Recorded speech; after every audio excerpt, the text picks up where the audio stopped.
Lorsque vous travaillez dans Word, vous travaillez généralement sur une page A4 dont vous pouvez voir les bords. Donc la manière dont les pages s'impriment n'est donc pas un mystère.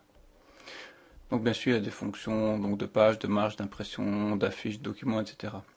Par contre, donc dans Excel, donc là, nous avons donc toute une série d'autres méthodes de mise en page. Et donc afin d'éviter de mauvaises surprises, donc, nous allons voir ensemble donc les différentes possibilités. Donc prenons ici l'exemple du document de configuration de page et impression. Donc on n'a aucune idée du nombre de pages ni de la manière dont ça va se présenter. Donc on peut commencer par se rendre donc dans le menu affichage, mise en page. Donc je vois ici donc déjà que je vais obtenir une première page, une deuxième page et même une troisième page. Donc j'ai ici page 1, 2, 3. Donc ça c'est une manière donc déjà de procéder donc, en utilisant l'affichage mise en page. Si je reviens en normal, donc j'ai maintenant ici une séparation donc, qui a été réalisée et qui me permet de voir un petit peu donc, comment je dois rectifier ou améliorer donc, la situation. Si on se rend donc dans accueil ou dans mise en page, donc on a ici donc les différentes options donc de mise en page. On va commencer par voir un peu donc les marges. Donc par défaut, les marges sont définies sur normal pour tenir compte de l'imprimante. Donc si je clique sur étroite, vous voyez déjà automatiquement mes marges se sont réduites et j'ai ici donc 2 pages plutôt que 3. Donc au niveau des marges, donc vous pouvez ici dans personnaliser et donc vous pouvez venir rectifier donc en haut, à gauche, bas, pied de page, droite, etc. Donc par défaut c'est 2,5 partout. Maintenant vous pouvez réduire en sachant donc que si vous ne possédez pas une imprimante à bord perdu, donc c'est-à-dire une imprimante photo, donc on s'est imprimé vraiment à ras de la page, donc vous devez nécessairement laisser des marges en haut, gauche, droite et bas. Au niveau ici donc du centrage, donc il est possible de demander un centrage horizontal sur la page. Donc c'est-à-dire que votre feuille, donc plutôt que de commencer dans le coin inférieur gauche, va commencer et bien se centrer donc sur la page. Et vous pouvez aussi demander un centrage vertical. Donc ça veut dire que votre tableau, par exemple, ou votre feuille va posséder le même espace en haut et qu'en bas. Ça c'est dans la page. Vous avez aussi la possibilité de passer en mode paysage. Donc ce qui permettrait par exemple d'avoir ici, oui, donc le tableau donc qui va être présent sur une page. Il y a juste le texte qui va décaler.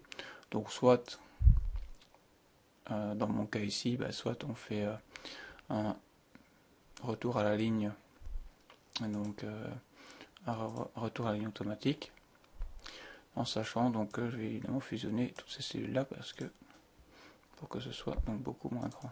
Et puis je viens réduire ici et baisser un tout petit peu, voilà. Donc évidemment on perd donc les 3 petits points, le 3 fois W donc ici devant. Mais ce qui me permet d'avoir donc tout maintenant sur une seule page, donc mise en page, affichage, mise en page. Donc maintenant je n'ai plus qu'une page, donc ici.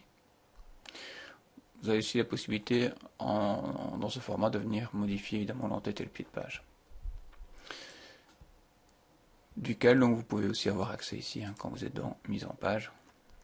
Vous avez ici en en-tête et pied de page la possibilité donc d'utiliser automatiquement ici la numérotation de vos pages, etc. Ici en en-tête et en pied de page.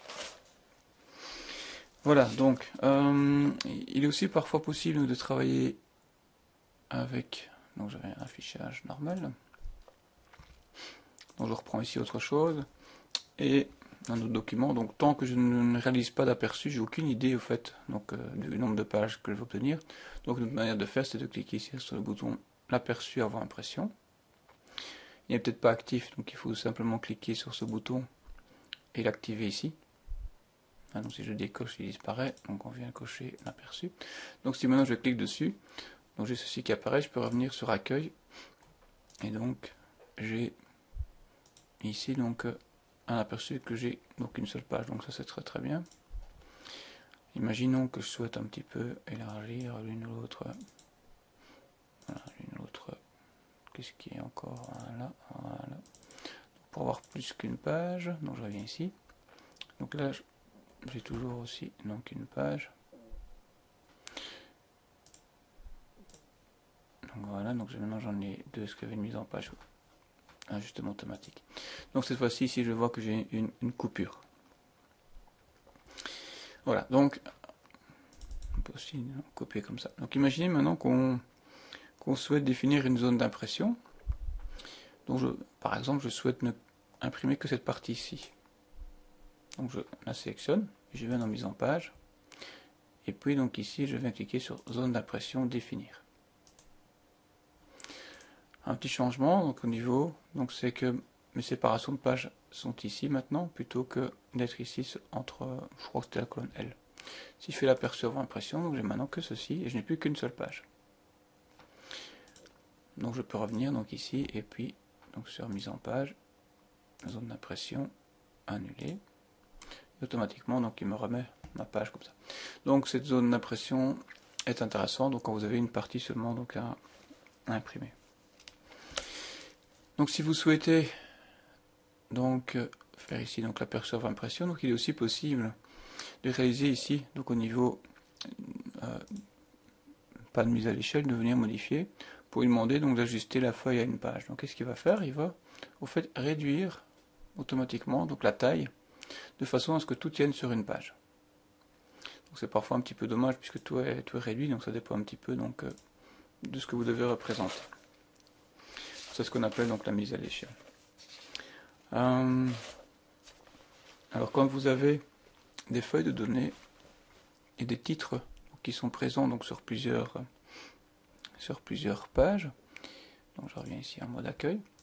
Parce que si j'imprime donc ceci, je voudrais par exemple que la colonne A se répète ici au début, donc pour savoir en fait de quoi il s'agit, parce que finalement je ne saurais pas du tout que si j'imprime ma deuxième page, donc je vais vous l'afficher ici, je suis en page 2, j'ai aucune idée, voilà, Man City, Manchester, j'ai aucune idée de contre qui jouer.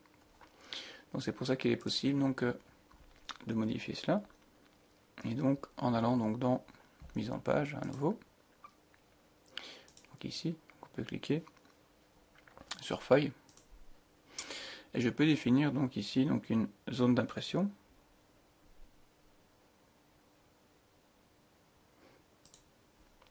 Bon, je peux donc définir donc tout ceci, voilà, et je peux lui dire qu'il y a des titres ici, soit on a une ligne à répéter en haut, ce qui n'est pas notre cas, par contre des colonnes à répéter à gauche. Donc ça je peux cliquer pour lui sélectionner donc la colonne ici, pour lui dire que cette colonne là donc doit être répétée à gauche. Si je fais OK, si je fais cette fois-ci l'aperçu, donc je vais bien voir ici donc mes villes. Et si je passe ici, automatiquement il est venu répéter donc mes villes avec les autres. Donc ça c'est très intéressant. Donc maintenant donc on a ici donc dans la feuille possibilité de répéter donc soit donc des colonnes à gauche, soit de répéter des lignes en haut. Je ne sais pas si ici on a, et par exemple ici on a différentes années, et puis ici en dessous donc on a plein d'informations, et on souhaiterait évidemment que ça se rapporte, puisque si je fais l'aperçu impression, donc je vais avoir, oui, non, j'ai un petit peu beaucoup de pages.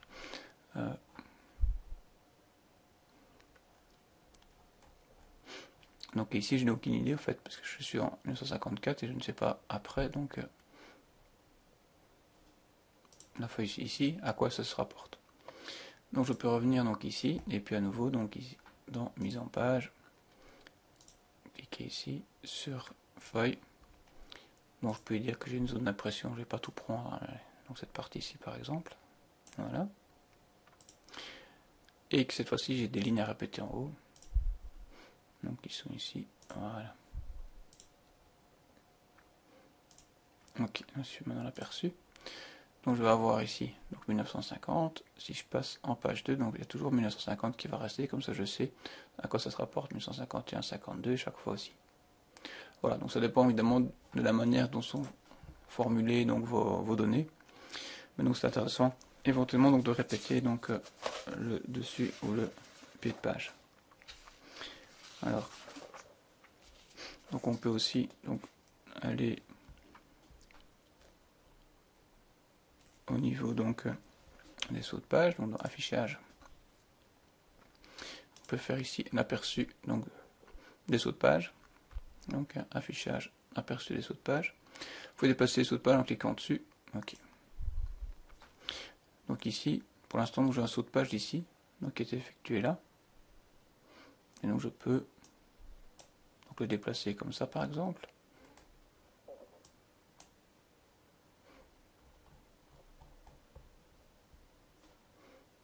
Donc ici j'ai, voilà, on le revient ici.